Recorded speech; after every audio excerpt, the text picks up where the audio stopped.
안녕하세요. 파산관자인 홍인필 변호사입니다.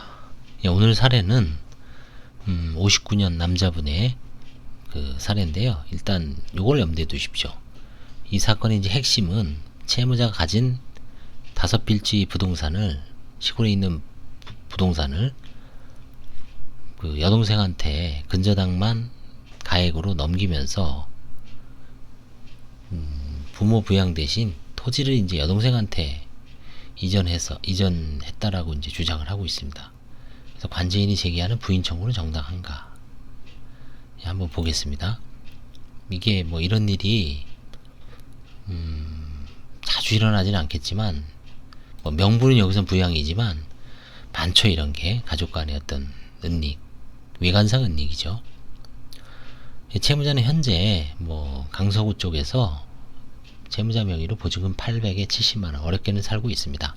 직업은 택시기사고요. 법인 택시기사들이 좀 열악하죠. 월급제가 완전히 정착이 안되고 아직까지 산학금 제도, 그 다음에 이제 경쟁이 치열하고 개인 택시는 좀 괜찮습니다만, 더군다나 요즘은 또 뭡니까? 타다. 얼마 전에 타다하고 쏘카 무죄 나왔잖아요. 그렇죠? 재형법정주의상 처벌할 수가 없다.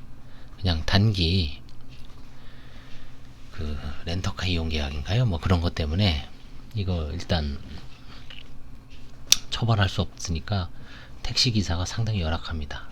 점점 더 심화될 수가 있죠.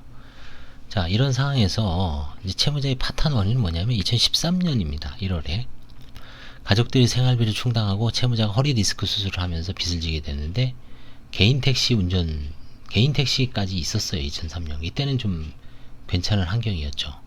이거는 이제 어쩔 수 없이 디스크 수술도 받고 생활비가 늘어나니까 처분해서 변제를 했는데, 다시 재발해서 뭐 재발하면 일도 못하고 이자 나가고 생활비 나가고 또 수술해야 되잖아요. 그래서 사채까지 포함해서 돌려막기 하면서 채무가 증가하였습니다. 부친으로부터 증여받은 농지까지 담보로 잡혀 대출을 받아 빚을 변제했으나 현재의 소득만으로 채무를 감당할 수 없어 파산을 일었다는 얘기입니다. 그래서 채무자는 이제 부인이 있고요. 그 다음에 아들이 한 명 있습니다. 그 다음에 시골에 아버님이 아직 노년에 84세의 아버님이 경북에 거주하고 있습니다. 그래서 채무자의 채무의 특이성은 뭐냐면 전체 채무액은 1억 1378만원인데 금융권 채무는 한 1100 정도, 1200배니 안됩니다. 근데 나머지가 전부 개인 채무예요. 동네 분들, 이웃분들 8,000, 2,000, 300. 이자도 이거 고율이겠죠. 뭐 한 3부, 4부 될 겁니다. 이자로 이런 사채 갖고 이제 뭐 아까 얘기했던 수술비라든가 뭐 생활비 여러 가지 이제 그런 걸 썼기 때문에 금융권 채무는 줄어들 여지도 있습니다. 이걸 뭐 금융권 채무를 과거에 만재한 것까지 조사한 건 아니잖아요. 그렇죠? 현재 남아있는 채무만 조사하는 거기 때문에 그 여부는 정확치 않습니다만, 일단 개인 채무가 거의 대부분입니다. 1억 1000 중에 1억이 개인 채무고 금융권 채무는 1100 정도 빼니 안됩니다.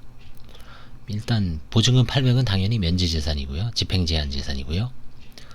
문제는 이제 여동생한테 2013년 8월에 팔았습니다. 지급불능시가 2013년 1월인데 7개월 후에 기존 채무를 변제하기 위해서 1억 2200에 매도하고, 근데 이 매도 금액이 뭐냐면 근저당 설정액이에요. 이게.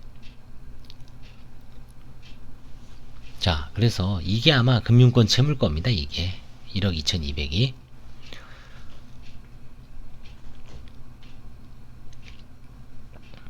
자, 그래서 이제 최종 결론은 어떻게 했냐면은, 결론은 그겁니다. 그 염가 매수인 여동생에게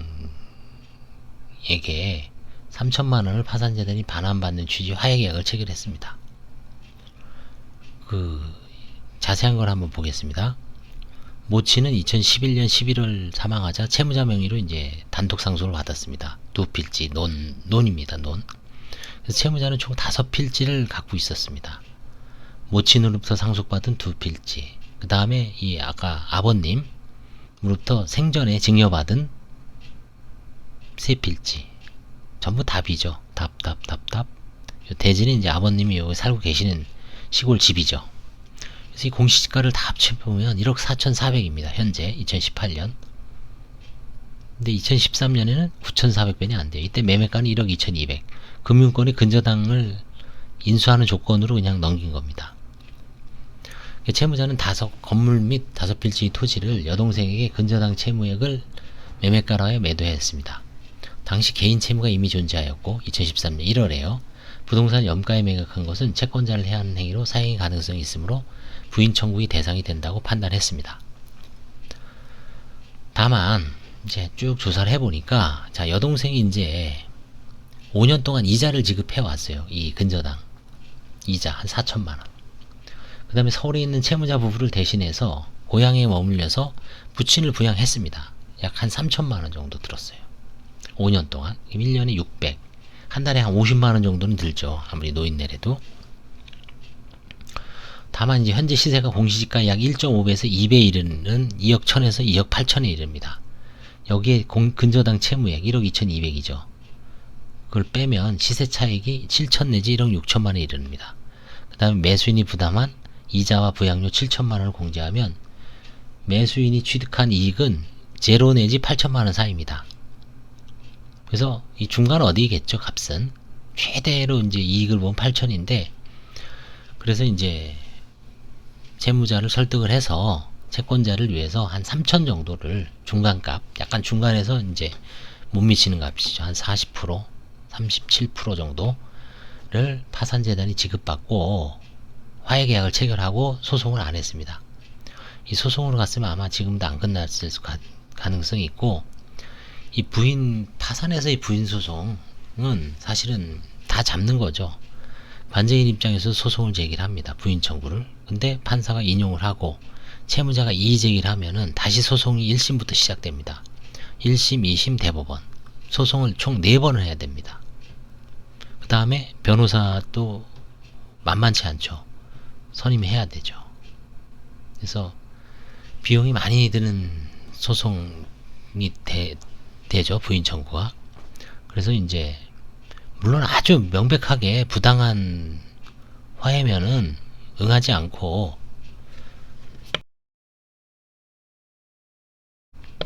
버티면은 관제인이 소송을 하는 수밖에 없습니다. 제가 지금 그 상속 재산 파산에서 방인이 돌아가시기 전에 편파 행위를 한 거를 지금 소송을 하고 있는데, 뭐 지금 언제 끝날지 모릅니다.